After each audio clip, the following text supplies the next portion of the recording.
त्याचवर मी विश्वास ठेवतो आणि त्याचा एकुलता एक पुत्र आमचा प्रभू येशू ख्रिस्त, जो पवित्र आत्म्याच्या योगाने गर्भरूप झाला, कुमारी मरियेच्या उदरी जन्मास आला, ज्याने पंत पिलाताच्या वेळी दुःख भोगिले, ज्याला वधस्तंभी दिले, जो मरण पावला व ज्याला पुरिले, जो धुलोकात उतरला, तिसऱ्या दिवशी मेलेल्यातून पुन्हा उठला, स्वर्गात चढला आणि सर्वशक्तिमान देव पिता याच्या उजवीकडे बसला आहे.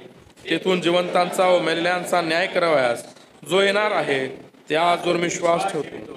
पवित्र आत्मा, पवित्र सार्वत्रिक मंडळी, पवित्र जनांची सहभागिता, पापांची क्षमा, देहाचे पुनरुत्थान आणि सार्वकालिक जीवन, याचवर मी विश्वास ठेवतो. आमेन. मंडळीने कृपया बसावं. यावेळेस आपण स्तोत्राच्या आळीपाळीने वाचन करणार आहोत. स्तोत्र 27 याचं आळीपाळीने वाचन आपण करणार आहोत. स्तोत्र 27.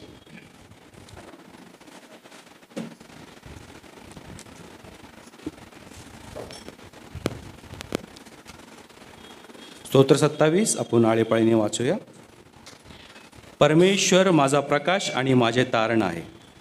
परमेश्वर माझा प्रकाश व माझे तारण आहे, मी कोणाची भीती बाळगू. परमेश्वर माझ्या जीवाचा दुर्ग आहे, मी कोणाचे भय धरू.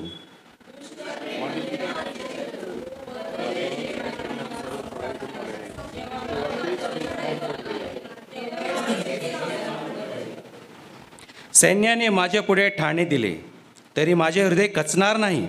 माझ्यावर युद्धप्रसंग ओढवला तरी मी हिंमत धरून राहीन.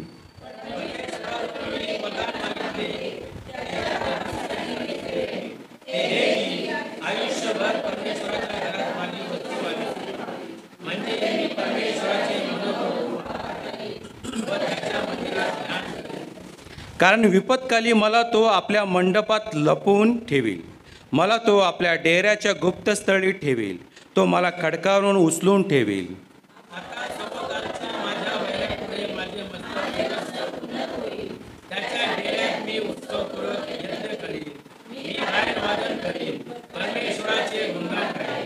मी उच्च स्वराने तुझा धावा करत आहे. हे परमेश्वरा, ऐक. माझ्यावर दया कर, माझी याचना ऐक.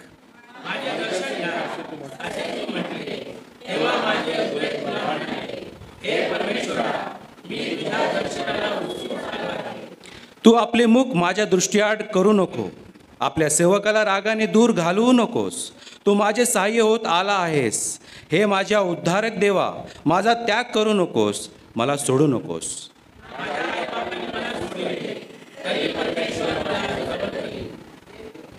हे परमेश्वरा, आपला मार्ग मला दाखव.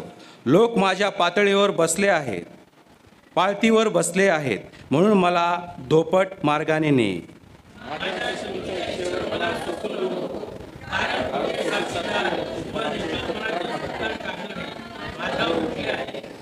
ह्या जिवंतांच्या भूमीवर परमेश्वर खात्रीने माझे कल्याण करेल. शेवटचे वचन आपण सोबत एकत्र वाचूया. परमेश्वराची प्रतीक्षा कर, खंबीर हो, हिम्मत धर, परमेश्वराचीच प्रतीक्षा कर. वाचलेली वचन परमेश्वर आशीर्वादित करो.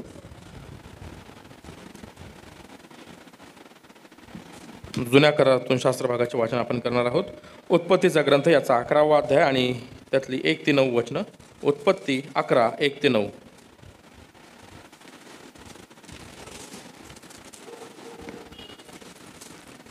जुन्या करारातील ग्रंथ उत्पत्ती याचा 11वा अध्याय आणि येथे 1 ते 9 हे वचन आपण ऐकूयात. पान क्रमांक 11. बाबेल येथील बुरुज. सर्व पृथ्वीची एकच भाषा, एकच बोली होती. पुढे असे झाले की पूर्वेकडे जाता जाता त्या लोकांस शिनार देशात एक मैदान लागले. तेथे त्यांनी वस्ती केली. ते एकमेकास म्हणाले, चला आपण विटा करून पक्क्या भाजू. त्यांनी दगडाऐवजी विटा आणि चुन्याऐवजी डांबर वापरले. मग ते म्हणाले, चला आपणासाठी एक नगर आणि गगनचुंबित शिखराचा एक बुरुज बांधू आणि आपले नाव करू, म्हणजे सर्व पृथ्वीच्या पाठीवर आपली पांगापांग होणार नाही. तेव्हा मानवपुत्र नगर व बुरुज बांधित होते. ती पाहण्यास परमेश्वर उतरला. परमेश्वर म्हणाला, पहा, हे लोक एक आहेत. या सर्वांची भाषाही एकच आहेत व ही त्यांच्या कृत्यांची सुरुवात आहे. आणि हे जे काही करण्याचे योजितील ते करण्यास ह्यांना कशानेही अटकाव होणार नाही. तर चला आपण खाली जाऊन त्यांच्या भाषेचा घोटाळा करू, म्हणजे यास एकमेकांची भाषा समजावायची नाही.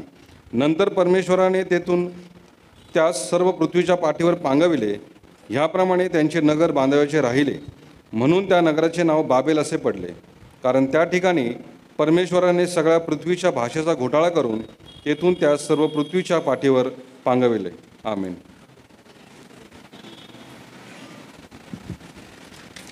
नव्या करारातून शास्त्रपाठ पत्राचे वाचन आपण करणार आहोत. रोमकरास पत्र याचा 8वा अध्याय आणि त्यातली 26 ते 30 वचनं, पान क्रमांक 215. रोमकरास पत्र 8वा अध्याय 26 ते 30 वचनं, पान क्रमांक 215. रोमकरास पत्राचा 8वा अध्याय 26 ते 30 वचने आपण पाहूया. पवित्र आत्म्याचे सहाय्य. तसेच आत्माही आपल्या अशक्तपणात आपल्याला हातभार लावतो, कारण आपण यथायोग्य प्रार्थना कशासाठी केली पाहिजे हे आपल्याला ठाऊक नाही. पण आत्मा स्वतः अनिवार्य कन्हाने मध्यस्थी करीतो. पण अंतर्यामाने पारखलेल्या त्या आत्म्याचा मनोभाव काय आहे हे ठाऊक आहे, कारण हा आत्मा पवित्र जनांसाठी देवाच्या मर्जीप्रमाणे मध्यस्थी करीतो. परंतु आपल्याला ठाऊक आहे की देवावर प्रीती करणाऱ्यास, म्हणजे त्याच्या संकल्पनाप्रमाणे बोलविणाऱ्यास, देवाच्या करणीने सर्व गोष्टी मिळून कल्याणकारक होतात. कारण ज्यांच्याविषयीचे त्याला पूर्वज्ञान होते, त्यांनी आपल्या पुत्राच्या प्रतिमेप्रमाणे बनावे म्हणून त्याने त्यांना आगाऊच नेमून ठेविले. यात हेतू हा की तो पुष्कळ बंधुजनांमधला ज्येष्ठ असा व्हावा. ज्यांना त्याने आगाऊच नेमून ठेवले त्यांना त्याने पाचारणही केले. ज्यांना त्याने पाचारण केले त्यांना त्याने नीतिमानही ठरविले, आणि ज्यांना त्याने नीतिमान ठरविले त्यांचे त्याने गौरवही केले. आमीन. वाचलेली वचनं देव बाप आपल्या सर्वांसाठी आशीर्वादाची करू. आपण यावेळेस शुभवर्तमानाचे वाचन करणार आहोत. सर्वांना विनंती करतो आपण जागेवर उभं राहू. आशासाठी नेमलेलं शुभवर्तमान योहानकृत शुभवर्तमान याचा 4था अध्याय आणि 19व्या वचनापासून शुभवर्तमानास आरंभ होतो. हे येशू कृपा तू देई, सुवार्ता ऐकाया, विचारे शब्दे कर्मेहि, ती सदा पाळाया.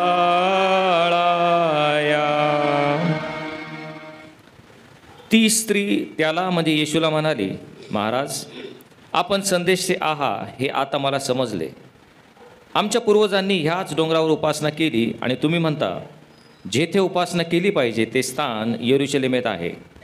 येशू तिला म्हणाला, बाई, तुम्ही पित्याची उपासना या डोंगरावर व यरुशलेमेतही करणार नाही. अशी वेळ येत आहे, हे माझे खरे मान. तुम्हाला ठाऊक नाही अशाची उपासना तुम्ही करता.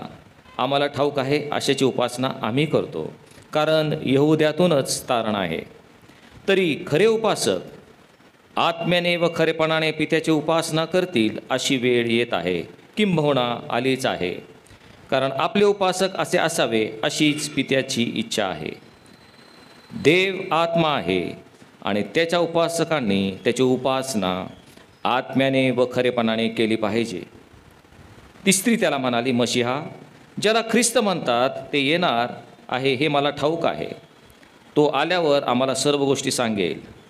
येशू तिला म्हणाला, जो तुझ्याबरोबर बोलत आहे तो मी तोच आहे. हे ख्रिस्ताचं शुभवर्तमान आहे. देवाला स्तुती असो. तसं आहे. त्या वचनाकडे आम्ही येतो. बोल प्रभू, आम्ही तुझे दास ऐकत आहोत.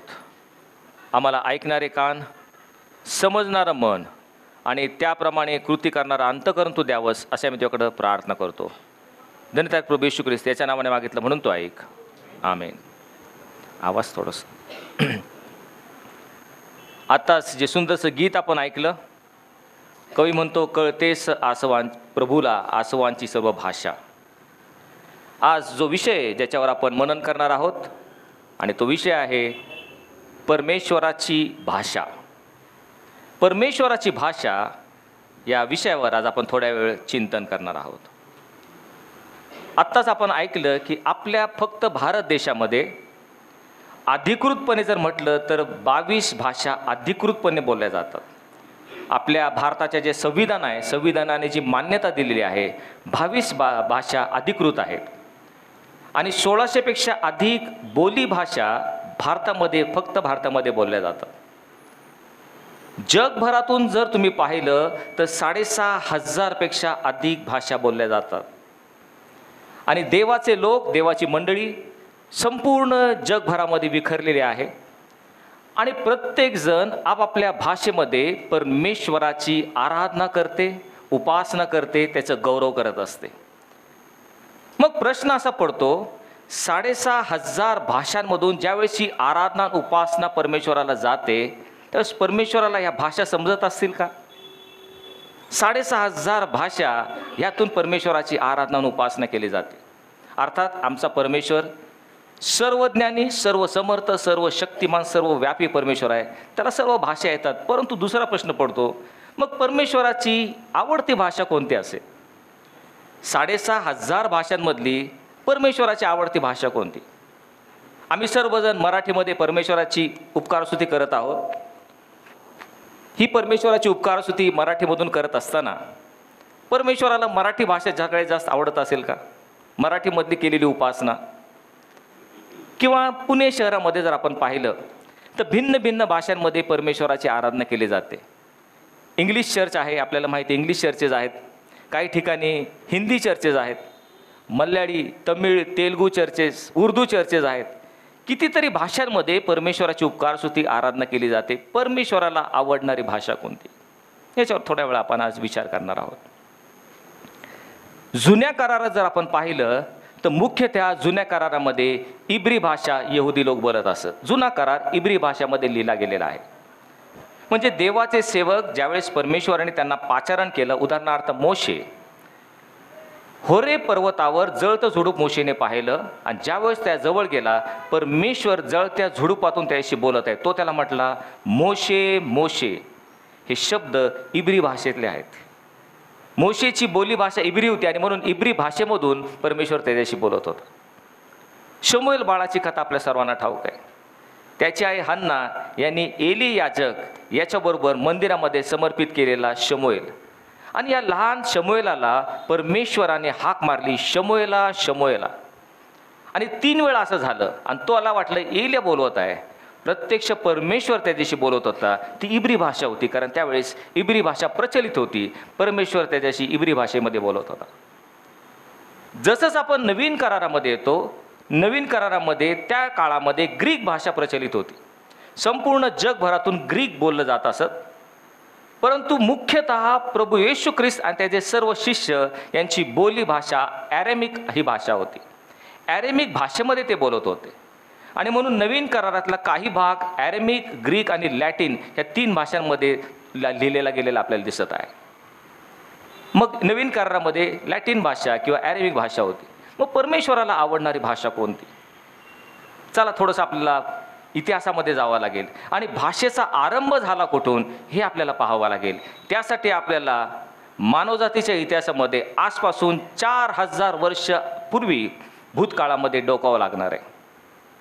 नोहाच्या काळातले दिवस, मानवजातीची दुष्टाई भयंकर झाली हे परमेश्वराने पाहिलं. परमेश्वराचा कोप मनुष्यावर आला आणि त्यांनी संपूर्ण जलप्रलयाने मानवाचा नाश केला. परंतु नोहा व त्याचं कुटुंब हे तारवातून वाचलं आणि त्यांच्यापासून पुन्हा एक वार मनुष्याची उत्पत्ती सुरू झाली. आणि मग ह्या पुढच्या पिढीतील लोक पूर्वेकडील शिनार देशामध्ये आलेले आहेत आणि उत्पत्तीच्या 11व्या अध्यायातील पहिल्याच वचनामध्ये मी आहे. आणि त्या ठिकाणी असं म्हटलेलं आहे, त्यावेळेस जगाची एकच भाषा आणि एकच बोली होती. शिनार या ठिकाणी लोक आलेले आहेत, त्यांची एकच भाषा आणि एकच बोली आहे. ते त्या ठिकाणी आले आणि म्हटले, चला आपण आपल्यासाठी एक नगर बांधू, आपल्यासाठी एक गगनचुंबित शिखर बांधू आणि आपल्या स्वतःचं नाव करू. आणि म्हणून त्यांनी काय केलं, त्यांनी दगडांच्या ऐवजी विटा भाजल्या, चुन्याच्या ऐवजी डांबर घेतलं आणि विटा आणि डांबराने एक गगनचुंबित बुरुज बांधायच्या ईर्षेला ते लागले. त्यावेळेस परमेश्वराने अवलोकन केलं आणि त्याने पाहिलं हे लोक बुरुज बांधत आहेत. परमेश्वर म्हटला, पहा, या सर्वांची एकच भाषा आणि एकच बोली आहे, म्हणून जे काय ते योजतील ते करावयास त्यांना कशाने अटकाव होणार नाही. तर चला आपण ह्यांचा भाषेचा घोटाळा करू. भिन्न भाषा बोलण्यामध्ये परमेश्वराने त्यांना लावलं आणि मग ते सर्वजण भिन्न भाषा बोलू लागले. त्यांना एकमेकाचं कळन असं झालं आणि म्हणून ते जगामध्ये विखुरले गेले. त्यांची पांगापांग झाली आणि अशा प्रकारे तो बुरुज बांधायचं राहिलं. परमेश्वराने त्यांच्याकडून ते बांधू दिला नाही. म्हणून त्या जागेला काय नाव देण्यात आलं? त्या जागेचं नाव बाबेल. बाबेल या शब्दाचा अर्थ भाषेचा घोटाळा. तिथून पुढं भिन्न भाषा झाल्या. सर्व जगामध्ये भिन्न भिन्न भाषा बोलणारे निरनिराळे लोक आणि वंश ह्याची त्या ठिकाणी व्याप्ती झाली. परंतु आमचा देव अद्भुत देव आहे. विचित्र विलक्षण प्रकारे कार्य तो करतो. त्याच भिन्न भाषेचा उपयोग त्यांनी पेंटिकॉस्टच्या दिवशी एका वेगळ्या पद्धतीने केला. आपणा सर्वांस ठाऊक आहे, 2000 वर्षापूर्वी देवाचा पुत्र मानव देह धारण करून या जगामध्ये जगाच्या तारणासाठी आला. प्रभू येशू ख्रिस्त वधस्तंभावर मरण पावला. तिसऱ्या दिवशी तो पुन्हा उठला, शिष्यांना दर्शन दिलं आणि स्वर्गारोहण होण्यापूर्वी तो म्हटला, तुम्ही जाऊन जगातील सर्व राष्ट्राशी सुवार्थ सांगा. आता त्याचे शिष्य आरामिक भाषा बोलणारे शिष्य आहेत आणि तो तर म्हणतो तुम्ही जाऊन सर्व राष्ट्रातील लोकांना सुवार्थ सांगा. भिन्न भिन्न भाषांमध्ये बोलणारे लोक यांना सुवार्थ सांगायची कशी? तर त्यावेळेस येशूने त्यांना एक सूचना केली, पहा, तुम्ही यरूशलेम सोडून जाऊ नका आणि पित्याने देव केलेल्या ज्या देणगीविषयी मी तुम्हाला सांगितले त्याची वाट पहा. आणि त्यावेळेस पेंटिकॉस्ट म्हणजे 50व्या दिवशी ते सर्वजण प्रार्थना करत घरात बसलेले असताना पवित्र आत्मा अग्नीच्या जीवेच्या रूपानं त्या प्रत्येकावर आला. प्रत्येकावर त्या जीवा बसल्या. प्रत्येकजण पवित्र आत्म्याने परिपूर्ण झाले आणि ते निरनिराळ्या भाषा बोलू लागले.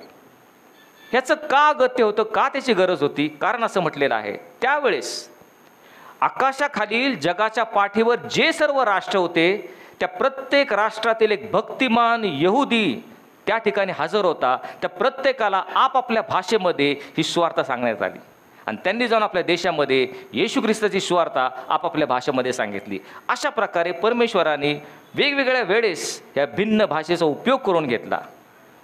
आणि मग असा हा परमेश्वर आहे, ह्याची बोलण्याची भाषा कोणती, त्याला आवडणारी भाषा कोणती, परमेश्वराची भाषा कोणती असेल, याच्यावर आज आपण विचार करणार आहोत. परमेश्वराची भाषा कोणती असेल हे बघायचं असेल तर आपल्याला गणना याच्या 12व्या अध्यायाकडे जावे लागेल. आणि त्या ठिकाणी आपण पाहतो, देवाचा सेवक मोशे 6 लाख इस्रायली लोकांना घेऊन रानावनातून भटकंती करत आहे. त्यावेळेस मोशेने एक मिद्यानी बायको केली होती, तिचं नाव सिप्पोरा. पण नंतर मोशेने एक दुसरं लग्न केलं आणि ती कुशीबाई होती. आणि कुशी स्त्री असल्यामुळे मोशेचा भाऊ अहरोन आणि त्याची बहीण मिरियम यांनी मोशेविरुद्ध कुरकुर केली की तू एक यहुदी तर स्त्री केली आहेस, कुशी स्त्री केली आहेस, म्हणून ते त्याच्यावर रागवले. तेव्हा परमेश्वराने अहरोन आणि मिरियम यांना दर्शन मंडपाकडे बोलवले आणि परमेश्वर त्यांच्याशी बोलत आहे. परमेश्वर त्यांना म्हटला, पहा, इस्रायलामध्ये जर कोणी संदेष्ट असेल तर मी त्याला दृष्टांतात प्रत्यक्ष भेटतो आणि त्याच्याशी मी स्वप्नात भाषण करतो. थोड्या वेळ थांबूया तिथं. परमेश्वर म्हणतो, जर कोणी संदेष्ट असेल तर मी दृष्टांतात त्याची भेट घेतो आणि स्वप्नात त्याच्याशी भाषण करतो. ही परमेश्वराची भाषा आहे. अशा प्रकारे परमेश्वर बोलतो. एखाद्या सेवकाला दृष्टांत म्हणजे एखादं स्वप्न त्याला पडतं आणि स्वप्नातून परमेश्वर बोलण्याचा प्रयत्न करतो. अशा प्रकारे परमेश्वर मनुष्याशी संपर्क साधतो, त्याच्याशी संवाद साधतो दृष्टांत किंवा स्वप्नातून. आपणास ठाऊक आहे, देवाचे सेवक योसेफ ह्याला स्वप्नदर्शी म्हणत असत, कारण त्याला वेगवेगळ्या प्रकारचे स्वप्न पडत की ज्याला एक विशिष्ट अर्थ होता. दानियल देवाचा सेवक, त्याला अनेक दृष्टांत आणि स्वप्न झालेले आहेत, हे आपण दानियेलच्या पुस्तकामध्ये वाचतो. जखर्या ह्याचं पुस्तक जर तुम्ही वाचलं तर अनेक दृष्टांत जखर्याला झालेले आहेत. त्यांना स्वप्न पडायचे आणि त्यातून परमेश्वर त्यांच्याशी बोलायचा. ही परमेश्वराची भाषा आहे. तो दृष्टांत आणि स्वप्नातून तो बोलतो. आणि अशा प्रकारे स्वप्नातून तो बोलत असताना आपल्याला माहिती आहे की बाबेलचा नाजा नबुकदनेझर याला परमेश्वराकडून एक स्वप्न पडलं. आणि ह्या नबुकदनेझरने काय पाहिलं? तो म्हटलं मला एक स्वप्न पडलं आणि ते म्हणजे एक मोठा पुतळा मी पाहिला, एक टोलेजंग मोठा पुतळा. आणि तो पुतळा थोडासा विचित्र, थोडासा विलक्षण होता. हा पुतळा कसा होता? तर हा जो मोठा पुतळा आहे त्याचं शीर किंवा त्याचं डोकं सोन्याचं आहे, त्याचे छाती आणि हात हे रुपयाचे आहेत, त्याचं पोट आणि मांड्या ह्या पितळ्याच्या आहेत, त्याचे पाय लोखंडाचे आहेत आणि पायाची बोटं लोखंड आणि माती मिश्रित असे ते बोटं आहेत. आता कल्पना करा की पवित्र शास्त्राच्या आधारे आपल्याला ही गोष्ट माहिती नाही. तुमच्यापैकी कोणाला जर असं स्वप्न पडलं त्याचा काय आपण अर्थ लावा? हे समजणं अशक्य आहे. असा एखादा पुतळा की जो एकाच धातूचा नाही, वेगवेगळ्या धातूंचा बनलेला आहे, त्यात सोनं आहे, रूप आहे, पितळ आहे, लोखंड आहे, माती आहे, आपल्याला काहीच कळणार नाही. कारण का माहिती का? ही परमेश्वराची भाषा आहे. परमेश्वर अशा प्रकारे गूढपणे आपले रहस्य प्रगट करतो. परमेश्वराची गुपित आणि गूढ अशा भाषेतून तो बोलतो, तो दृष्टांत आणि स्वप्नातून बोलतो. आणि तेच नबुकदनेझर राजाचं झालं. तो अस्वस्थ झाला की हा स्वप्न मला काय पडलेलं आहे. दुसऱ्याच दिवशी पहाटे त्याने आपल्या दरबारातील सर्व ज्ञानी, सर्व विचारवंत, मांत्रिक आणि ज्योतिषी यांना एकत्रित केलं आणि तो म्हटला, पहा मला एक स्वप्न पडलं आणि त्याचा अर्थ तुम्ही मला सांगावा, कारण परमेश्वर माझ्याशी काहीतरी बोलायचा प्रयत्न करत आहे. त्यावेळेस ते सर्व जे ज्योतिष आणि मांत्रिक होते ते त्याला म्हटले, महाराज आपण चिरायू असा, आपण आपलं स्वप्न आम्हाला सांगा आणि आम्ही त्याचा अर्थ आपल्याला सांगू. नबुकदनेझर राजा म्हटला, तसं नाही. ह्या दरबारातील, ह्या राज्यातील तुम्ही सर्वात विद्वान, ज्योतिष आणि मांत्रिक असे तुम्ही लोक आहात, ज्ञानी लोक आहात. तेव्हा जे स्वप्न मला पडलं ते सुद्धा तुम्ही सांगायचं आणि त्याचा अर्थही तुम्ही सांगायचा. सर्व आश्चर्यचकित झाले. महाराज हे कसं शक्य आहे? तुम्हाला पडलेलं स्वप्न आम्ही कसं सांगणार? तुम्ही आम्हाला स्वप्न सांगा, त्याचा अर्थ आम्ही सांगू. नबुकदनेझर म्हटला, नाही नाही तसं नाही. माझा ठराव होऊन चुकलेला आहे. मला पडलेलं स्वप्न आणि त्याचा अर्थ जर तुम्ही मला सांगितलं नाही तर मी तुम्हा सर्वांचे तुकडे तुकडे करील आणि तुमचे घर म्हणजे उकिरडे करील. ही बातमी सर्वत्र राज्यात पसरली. सर्व विद्वान लोक, ज्योतिष, मांत्रिक घाबरून गेले, कारण राजाचा हुकूम न टाळता येणारा. तेव्हा घाबरत त्यांनी जाऊन दानिएलला ही गोष्ट सांगितली. दानिएल देवाचा सेवक, ज्याला स्वप्नाने दृष्टांत व्हायचे. परमेश्वर आपलं गूढ आणि आपलं रहस्य, आपली भाषा तो स्वप्नाद्वारे दानिएलाशी बोलायचा. तेव्हा दानिएलाने परमेश्वराची प्रार्थना केली. म्हटलं, हे परमेश्वरा, हा कठीण प्रसंग आमच्यावर आलेला आहे, त्यावेळेस तू माझं सहाय्य कर. त्यावेळेस दानिएलाला देखील तेच स्वप्न पडलं आणि दानिएलाला हे अर्थ कळाला नाही आणि म्हणून परमेश्वराने आपला देवदूत पाठवून दानिएलाला त्या स्वप्नाचा अर्थ सांगितला. हे दानिएला, हे जे सर्व धातू तू ह्या मूर्तीमध्ये पाहत आहेत, हे प्रत्येक येणारं राज्य ह्याच्याविषयी ते घोषणा करतात. हे जे सुवर्ण शिर आहे, सोन्याचं डोकं, हे म्हणजे प्रत्यक्ष नबुकदनेझर राजा, त्याचं बाबेलोनचं राज्य हे ते आहे. ह्याच्यानंतर दुसरं एक राज्य येईल जे कमी कनिष्ठ असेल, ते रुपयाचं जे आहे ते दुसरं राज्य आहे. त्यानंतर जे पोट आणि मांड्या आहेत ते म्हणजे पितळेचं राज्य, हे जगभर राज्य करील, म्हणजे ते ग्रीक राज्य, ह्याच्याविषयी तो बोलत आहे. नंतर लोखंडी पाय, त्याच्यानंतर येणारं रोमी राज्य जे लोखंडासारखं मजबूत असेल ते दाखवत आहे. अशा प्रकारे संपूर्ण अर्थ त्या मूर्तीचा परमेश्वराने दानिएलाला प्रगट केला, कारण परमेश्वराची भाषाच वेगळी आहे. रहस्याने भरलेली, गुपित आणि गुडाने भरलेली ती भाषा परमेश्वराला त्याला दूताद्वारे समजून सांगावं लागलं. मग दानिएल उठला, दुसऱ्या दिवशी दरबारात गेला आणि तो नबुकदनेझर राजाला म्हणतो, महाराज आपण चिरायू असा, आपल्या दरबारातील जे सर्व ज्ञानी, विद्वान, विचारवंत, मांत्रिक आणि ज्योतिष यांना तुमच्या स्वप्नाचा अर्थ सांगता येणार नाही, कारण रहस्य प्रगट करणारा देव स्वर्गात आहे. आणि इतर लोकांपेक्षा मी फार बुद्धिवान आहे म्हणून नाही, तर रहस्य प्रगट करणाऱ्या देवाने मला जे सांगितलं त्याचा अर्थ मी तुम्हाला सांगतो. आणि मग संपूर्ण त्या मूर्तीचा काय अर्थ होतो, त्या स्वप्नाचा अर्थ दानिएलने त्याला प्रगट केला. ही परमेश्वराची भाषा आहे. अशा प्रकारे तो बोलतो. एक गूढरित्या, रहस्यमयरित्या, दृष्टांतान, स्वप्नातून परमेश्वर बोलतो. हा त्याचा भाषेचा एक प्रकार. पुन्हा एक वार मरियम आणि अहरोन यांच्याकडे येऊयात. परमेश्वर त्यांना म्हणतो, पहा आमच्या संदेश काही संदेश त्याशी मी स्वप्नातून आणि दृष्टांतातून बोलतो, परंतु पुढे तो म्हणतो माझा सेवक मोशे या बाबतीत तसं नाही. इस्रायलाच्या संपूर्ण घराण्यामध्ये तो विश्वासू आहे आणि म्हणून मी त्याच्याशी प्रत्यक्ष तोंड बोलतो. ही परमेश्वराची बोलण्याची दुसरी पद्धत. तो म्हणतो या मोशेशी मी प्रत्यक्ष तोंड जसं एकमेकाशी बोलावं, मी तुमच्याशी कसं बोलत आहे परमेश्वर म्हणतो तसं माझा सेवक मोशे याच्याशी मी बोलतो. असं तो का इतक्या जवळीकीने बोलतो? याचं कारण एकच आहे, जितकं आपण अधिक परमेश्वराच्या जवळ जाण्याचा प्रयत्न करतो तितकं तो स्वतःला अधिक जास्त प्रगट करतो. आणि पवित्र शास्त्र आम्हाला सांगतं, परमेश्वर म्हणतो जे माझे झटून शोध घेतात त्यांना मी आपलं रहस्य प्रगट करतो. जे जितकं परमेश्वराच्या जवळ जाण्याचा प्रयत्न करतील, जो ध्यास त्यांना लागलेला असेल, जी त्यांची महत्त्वाकांक्षा असेल, तितक्यांना परमेश्वर त्याची भाषा, त्याचं रहस्य, त्याचं गूढ हे प्रगट करत असतो. परमेश्वराची बोलण्याची दुसरी पद्धत प्रत्यक्ष समोरासमोर तो बोलतो. निर्गम याचा 33वा अध्याय 11 वचन, मित्राशी बोलावं तसं परमेश्वर मोशेशी तोंड बोलत असे. मित्र जसे एकमेकाशी बोलतात, गप्पा मारतात, परमेश्वर मोशेशी अशा गप्पा मारत असे. कारण परमेश्वराचं ध्यास त्याने घेतला होता.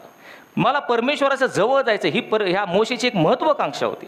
आणि म्हणून जर आम्ही जितके परमेश्वराच्या जवळ जाण्याचा प्रयत्न करू, त्याला समजण्याचा प्रयत्न करू, त्याला आकलन करण्याचा प्रयत्न करू, तितकं त्याची भाषा तो आम्हाला अधिक स्पष्टपणे आम्हाला दाखवण्याचा तो प्रयत्न करतो. देवाकडं कुठलाही पक्षपात नाही. जे आळशी आहेत, जे त्याचं वचन वाचण्यासाठी कंटाळा करतात, परमेश्वराकडे जाण्यासाठी जे दुर्लक्ष करतात, त्यांना तो आपली भाषा प्रगट करणार नाही. पण जे रात्रंदिवस त्या ठिकाणी नियमशास्त्राचं मनन करतात, परमेश्वराला ओळखण्याचा, त्याला जाणण्याचा प्रयत्न करतात, तितकं अधिक प्रमाणात परमेश्वर स्पष्टपणे त्या सेवकाला स्वतःला प्रगट करतो, त्याशी तो बोलत असतो. अनुवाद याचा 34वा अध्याय आणि 10वं वचन, मोशेसारखा परमेश्वराच्या प्रत्यक्ष परिचयाचा असा दुसरा कोणी संदेश इस्रायला झाला नाही. परमेश्वराच्या प्रत्यक्ष परिचयाचा असा मोशेशिवाय दुसरा कोणी संदेश इस्रायला झाला नाही. त्या परमेश्वर मोशेला म्हटला, पहा माझी कृपादृष्टी तुझ्यावर झाली आहे, मी तुला व्यक्तिशः नावाने ओळखतो. इतका परमेश्वर त्या मोशेचा जवळीक गेला, इतकं त्याच्याशी त्यांनी जवळीक साधली की परमेश्वर म्हणतो आज मी तुला व्यक्तिशः नावाने ओळखतोय मोशे. त्यावेळेस मोशेने कोणती मागणी केली असेल? अनेक गोष्टी तो मागू शकला असता. हे परमेश्वरा, तू माझा आता मित्र झालेला आहेस, मित्राशी बोलावं तसं तू माझ्याशी बोलतोस. अनेक वर त्यांनी मागितले असते, पण मोशे काय म्हणतो माहिती आहे का? हे असं जर असेल परमेश्वरा, तुझी जर माझ्यावर कृपादृष्टी झालेली आहेस, तू मला व्यक्तिशः नावाने ओळखलोस, तर मग माझी एक विनंती आहे. काय विनंती केली मोशेने? तुझं तेज तुम्हाला दाखव. मला तुझ्या इतकं जवळ पाहिजे की मला तुझं मुख पाहिजे आहे, तुझं तेज मला पाहिजे. आणि परमेश्वर म्हणतो, मित्रा तू मागितलंस, परंतु कठीण गोष्ट मागितलीस. कारण कोणी मनुष्य माझं मुख पाहून जिवंत राहू शकणार नाहीस. मी तुला माझं मुख दाखवेल, पण नंतर तू मरशील. कारण कोणी मनुष्य माझं मुख पाहून जिवंत राहणार नाही. तरी तुझे मागितलंस ते मी तुला देईल, तू मला पाठमोरा पाहशील. आणि म्हणून परमेश्वराने त्याला एका खडकात ठेवलं, खडकावर आपला हात ठेवला आणि तो निघून गेल्यानंतर मोशेने प्रत्यक्ष परमेश्वराला, यहोवा परमेश्वराला पाठमोरा जाताना पाहिलं. असा हा मोशे परमेश्वराचा ध्यास घेणारा होता.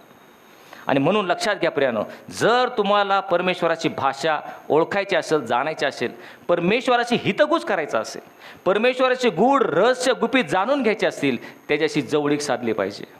त्याचं मुख पाहण्याची प्रतिष्ठा, आमिष त्या ठिकाणी आकांक्षा बाळगली पाहिजे. मोशेने ते केलं आणि त्याला परमेश्वर प्रत्यक्षात दिसला. ही झाली परमेश्वराची भाषा. तशीच एक भाषा आहे, ती म्हणजे देवदूतांची भाषा. ती एक वेगळीच भाषा आहे. देवदूतांची वेगळी भाषा असेल का? होय आहे. कुठे कळतं आम्हाला देवदूतांची भाषा? संत पौल करंथीकरास पत्र लिहित आहे आणि त्या करंथीकराच्या पहिल्या पत्रामध्ये तो एक सुंदरसा प्रीतीचा अध्याय लिहित आहे. कुठला अध्याय? प्रीतीचा. करंथीकरास पहिलं पत्र कितवा अध्याय? 13वा अध्याय. 1 Corinthians 13 पहिलंच वचनाने कशी सुरुवात करतो संत पौल? तो काय म्हणतो?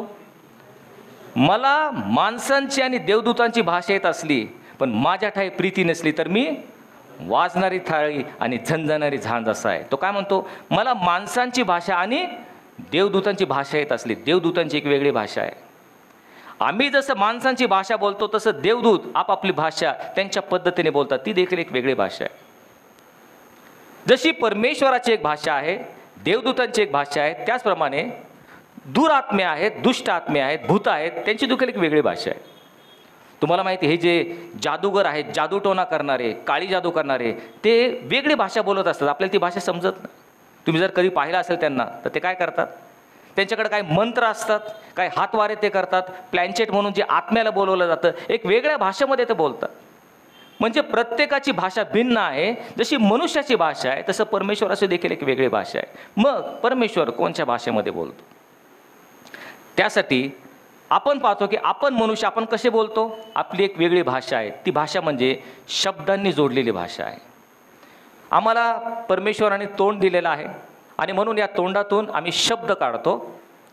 शब्द एकमेकांना जोडले की वाक्य तयार होतात आणि वाक्य एकमेकांमध्ये गुंफले की एक भाषा तयार होते.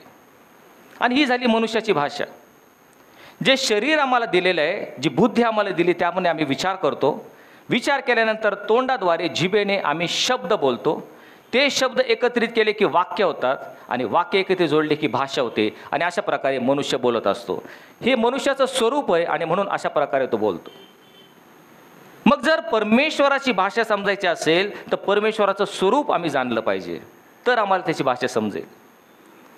आता परमेश्वर जो आहे तो मनुष्यासारखा आहे का? त्याला डोळे, हात, नाक, पाय आहे का? नाही प्रियांनो, परमेश्वर तसा नाही. आणि म्हणून तो तोंडाने काय भाषा बोलू शकत नाही. परमेश्वराची भाषा वेगळी आहे. मग परमेश्वराचं स्वरूप कोणतं आहे?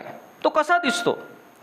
जसं मनुष्याला एक शरीर आहे, त्याच्यामध्ये एक आत्मा ठेवलेला आहे. मग परमेश्वराचं स्वरूप कोणतं आहे?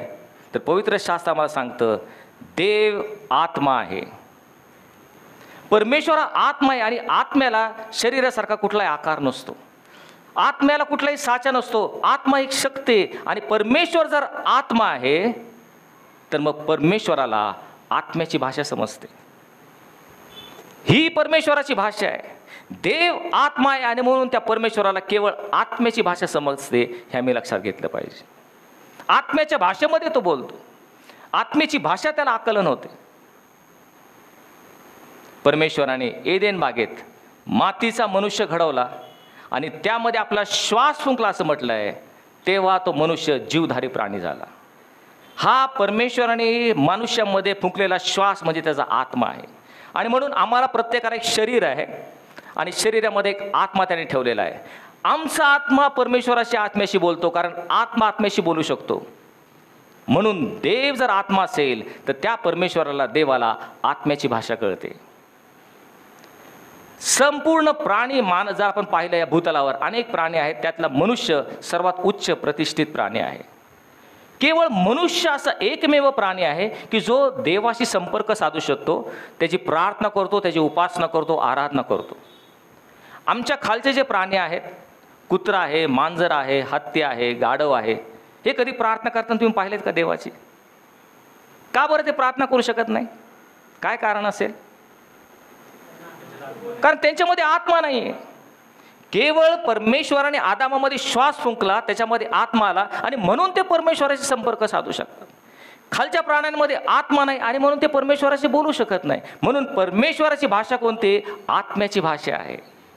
आत्मा आत्म्याशी बोलू शकतो. जसं अमेरिकेत गेला की आम्ही इंग्लिशमध्ये बोलावं लागतं, दुबईमध्ये गेला तर अरेबिक बोलावं लागतं, जपानमध्ये गेलं तर जॅपनीज बोलतो, स्पेनमध्ये गेलं तर मनुष्य स्पॅनिश बोलावं लागतं, ती त्यांची भाषा आहे. तसंच परमेश्वराशी बोलायचे असेल तर परमेश्वर आत्मा आहे आणि आम्हाला त्याच्याशी आत्म्याशी भाषा बोलली पाहिजे. प्रभू येशू ख्रिस्त थकलेला, दमलेला सुखार नावाच्या गावामध्ये, शमरोनामध्ये आलेला आहे. याकोबाच्या विहिरीवर तो बसलेला आहे.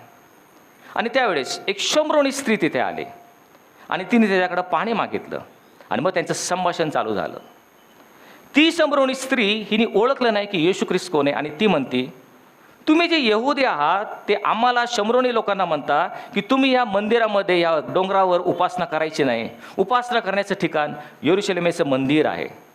आम्ही तिथं का जायचं? आम्ही या डोंगरावर का उपासना करू शकत नाही? अशी ती शमरोनी स्त्री येशूला विचारत आहे. तेव्हा येशू तिला म्हटला, बाई, लवकरच या डोंगरावरील मंदिरातही नाही किंवा यरूशलेमेतील मंदिर ते नाही, तर खरे उपासक आत्म्याने आणि खरेपणाने उपासना करतील अशी वेळ लवकरच येत आहे. कारण देव आत्मा आहे आणि त्याच्या उपासकाने त्याची उपासना आत्म्याने आणि खरेपणाने केली पाहिजे. आज जर या ठिकाणी आम्ही उपासना करत आहोत, पण आत्म्याने करीत नसून केवळ शरीराने आम्ही इथे आहोत, मन जगात मध्ये भरकट आहे, ही उपासना व्यर्थ आहे. कारण परमेश्वर केवळ आत्म्याची भाषा जाणतो, आत्म्याची भाषा तो ओळखतो. तुम्ही आत्म्याने उपासना करा तरच त्याला ते कळतं. ती आत्म्याची भाषा परमेश्वर ओळखत असतो. आणि म्हणून जे काय आम्ही करू ते आत्म्याने आणि खरेपणाने केलं पाहिजे. तीच भाषा परमेश्वर ओळखत असतो.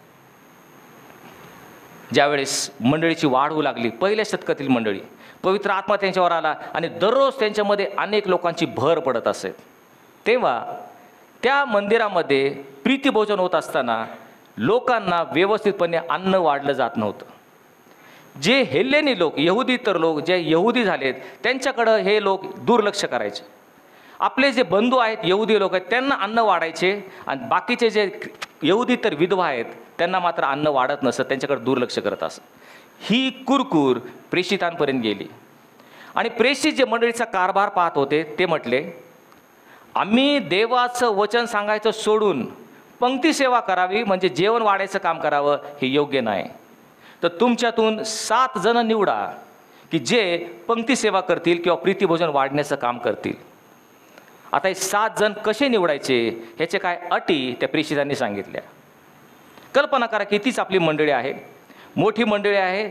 उपासना संपल्यानंतर आपण प्रीतिभोजन करतो, आणि प्रीतिभोजन करण्यासाठी आपल्याला पंक्ती सेवा करणारे, म्हणजे आजच्या काळामध्ये म्हटलं तर वाढपे हवे आहेत. तर आपण काय जाहिरात करू? आम्हाला 7 वाढपे आमच्या मंडळीमध्ये हवेत. कोणत्या अटी त्या वाढप्यांच्या असतील? आम्ही काय अटी करू? आजकालच्या जगामध्ये काय अटी दिल्या जातील?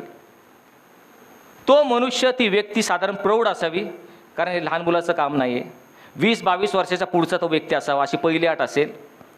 थोडं शिक्षण त्याने घेतलेलं असावं, कारण वाढताना सुद्धा थोडंसं ज्ञान लागतं कुणाला कसं वाढायचं. त्यामुळे 10वी-12वी पास नाही का, असं एखादा वाढपी आम्हाला चालेल. आणि तिसरी अट म्हणजे तो अनुभवी असावा. अनुभवी असल्यानं प्राधान्य, असं एक वाक्य लिहिलं जातं प्रत्येक इंटरव्ह्यूमध्ये. अनुभव असेल वाढवायचा, तुम्हाला प्राधान्य द्यायचं. साधारण ह्या अटी आपण वाढपे जर घ्यायचं आपल्याला 7 जणांचा, ह्या अटी आपण देऊ. त्यावेळेस प्रेषितांनी कोणत्या अटी दिल्या? पहा, वाढायचं काम करायचं आहे, फक्त जेवण वाढायचं काम करायचं आहे. कोणत्या प्रकारचे लोक आम्हाला पाहिजेत? प्रेषित म्हटले, तुमच्यापैकी पवित्र आत्म्याने परिपूर्ण, ज्ञानाने परिपूर्ण आणि तुमच्यामध्ये प्रतिष्ठित असलेले असे 7 लोक निवडा. काय काम करायला? वाढायला. वाढपीचं काम करायचंय, पण आत्म्याने पूर्ण असलेले असेच लोक निवडा. का निवडा? कारण हीच परमेश्वराची भाषा आहे. जे आत्म्याने काम करतात त्यांच्याकडेच परमेश्वर लक्ष देतो. तेच त्यांना कळतं, हीच भाषा त्याला कळते. परमेश्वराची भाषा आत्म्याची आहे, कारण परमेश्वर आत्मा आहे. आणि म्हणून जे कोणी आत्म्याने कार्य करतात तीच भाषा परमेश्वराला कळते. आणि म्हणून आपण लक्षात घेऊयात, जर आपल्याला कोणी विचारलं तुम्ही देवाची सेवा कशी करता, आम्ही प्रत्येकजण अभिमानाने सांगू, आम्ही आमची देवाची सेवा पूर्ण बुद्धिचातुर्याने, पूर्ण सामर्थ्याने, पूर्ण कलाकौशल्याने भरून रात्रंदिवस आम्ही परिश्रम करतो असं आम्ही सांगू. परंतु परमेश्वराला आत्म्याची भाषा कळते. आणि म्हणून जे काही सेवा आम्ही करू ती आत्म्याने केल्यावरच त्याचा अर्थ परमेश्वराला कळतो. आज जे कोणी कवी आहेत, परमेश्वराचे गीतं रचतात, त्यांनी ती आत्म्याने रचली पाहिजेत. जे कोणी ते गीतं गातात त्यांनी ते गीतं आत्म्याने गायला पाहिजेत, कारण तीच भाषा परमेश्वराला कळते. त्याला जे कोणी वाद्यांचे साथ देतात त्यांनी ती आत्म्याने साथ दिली पाहिजे. जे कोणी पवित्र शास्त्र वाचतात ते आत्म्याने परिपूर्ण होऊन वाचलं पाहिजे. जे कोणी प्रार्थना करतात आत्म्याने भरून प्रार्थना केली पाहिजे. जे कोणी स्वार्थ सांगतात आत्म्याने भरून स्वार्थ सांगितली पाहिजे. जे कोणी दानधर्म करतात आत्म्याने भरून दानधर्म केला पाहिजे, कारण हीच भाषा परमेश्वराला कळते. परमेश्वर किंवा देव आत्मा आहे, आणि खऱ्या उपासकाने त्याची उपासना आत्म्याने आणि खरेपणाने केली पाहिजे. प्रियांनो, ज्यावेळेस परमेश्वर हा देव आहे, निर्माण करताय, आम्ही निर्मिती आहोत, आमच्यामध्ये फार अंतर आहे, आम्ही भिन्न आहोत. एकमेकांची भाषा समजणं थोडंसं अवघड जातं. आणि मग ही जर भाषा मला समजायची असेल, 2 भिन्न भाषा बोलणारे लोक एकत्रित आले तर त्यांच्यामध्ये एक तिसरा व्यक्ती लागतो. त्याला काय म्हणतात? ट्रान्सलेटर किंवा दुभाषक. हा जो ट्रान्सलेटर आहे त्याला दोघांची भाषा येणं जरुरीचं असतं. समजा आपल्याकडं इंग्लिशमध्ये बोलणारा देवाचा सेवक आला आणि आपल्या मंडळीतील काही लोकांना इंग्लिश येत नाही, तर आम्ही काय करू? आपण एखादा ट्रान्सलेटर ठेवू. मग हा देवाचा सेवक इंग्लिशमध्ये बोलतो, देवाचं वचन सांगतो. हा जो ट्रान्सलेटर आहे इंग्लिश ऐकतो, आपल्या बुद्धीमध्ये त्याचं आकलन करतो, त्याचं विश्लेषण करतो आणि मग मराठीमध्ये मंडळीला ते सांगतो. मग ते मंडळीला कळतं. मंडळी काय प्रश्न किंवा शंका असेल ते मराठीमध्ये विचारतात. हा ट्रान्सलेटर त्या आपल्या बुद्धीने विश्लेषण करतो आणि इंग्लिशमध्ये त्याला सेवकाला सांगतो, त्याला कळतं, मग तो तसं उत्तर देतो. हा जो ट्रान्सलेटर आहे, दुभाषक आहे, याचं अतिशय महत्त्वाचं काम आहे की दोन भिन्न भाषा बोलणाऱ्या व्यक्तींचं एकमेकाला संवाद साधावं आणि तेच नेमकं काम पवित्र आत्मा आमच्याशी करतो.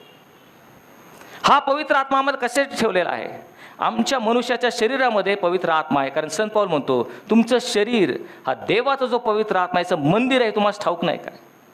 हा पवित्र आत्मा आमची जी बोली भाषा आहे, मनुष्याची भाषा आहे, त्यातून परमेश्वराशी बोलतो. आमचं गाऱ्हाणं, आमच्या प्रार्थना, आमच्या विनंत्या परमेश्वराला सादर करतो आणि परमेश्वराची जी आत्म्याची भाषा आहे ती आम्हाला समजावून सांगतो. हे दुभाषकाचं काम पवित्र आत्मा आमच्यामध्ये करतो. आणि अशा प्रकारे आम्ही मनुष्य परमेश्वर जो अनन्यसाधारण परमेश्वर आहे त्याचं आकलन आम्हाला या पवित्र आत्म्याद्वारे होतं. तो नेहमीच दुभाषकाचं काम करत आहे. आणि म्हणून आम्ही ज्या कोणाला पवित्र आत्मा आहे तो आत्म्याने परमेश्वराशी संपर्क साधून परमेश्वराची भाषा समजू शकतो, त्याचं गूढ, त्याचं रहस्य हे जाणू शकतो. पण तो आत्मा आमच्या ठाई पाहिजे. दुभाषक नसेल तर आम्हाला परमेश्वराची भाषा समजणार नाही. आणि म्हणूनच संत पाऊल रोमकरास पत्र याचा 8वा अध्याय आणि 26व्या वचनामध्ये तो म्हणतो, आमच्या अशक्तपणात तो आत्मा आम्हाला सहाय्य करतो. कारण आम्ही प्रार्थना कशासाठी करावी हे आम्हाला ठाऊक नाही, पण तो आत्मा अनिर्वाच्य कन्याने आमच्यासाठी मध्यस्थी करतो. ही मनुष्याची भाषा मध्यस्थी करून हा आत्मा देवाला कळवतो. आणि त्या ठिकाणी पुढं म्हटलंय, त्या आत्म्याचा मनोभाव काय आहे हे अंतराम पारखण्याला देवाला समजतं.